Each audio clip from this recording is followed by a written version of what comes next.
சமூக வலைத்தளங்களில் பரபரப்பாக பேசப்பட்டு கொண்டிருப்பவர் இரத்த சாட்சியாக மரித்த சார்லி கிர்க். இவர் அமெரிக்க அதிபருக்கு மிகவும் நெருக்கமானவர்.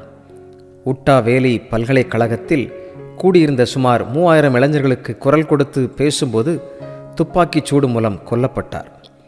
உண்மையை தைரியமாக கூறும் இவர் இளைஞர்களின் பல்வேறு விதமான கேள்விகளுக்கு ஞானமாக பதிலளிப்பவர். திறந்த வெளிகளில் கிறிஸ்துவின் நற்செய்தியை பிரசங்கிக்க அஞ்சாதவர். ஒவ்வொருவரும் தேவனுடைய நியாய தீர்ப்பை சந்தித்தே ஆக வேண்டுமென எச்சரித்தவர். விவாகரத்து, வேதத்திற்கு முரணான திருமணம், கருக்கலைப்பு போன்றவற்றை எதிர்த்து இளைஞர்கள் மத்தியில் மாபெரும் மாற்றத்தை கொண்டு வந்தவர். வேத வசனங்கள் மீது சொல்லப்படும் தவறான காரியங்களை தெளிவாக விளக்கியவர். அமெரிக்க தேசத்தை எப்படியாவது ஆதி அன்பிலே கொண்டு வர தீவிரமாக உழைத்தவர்.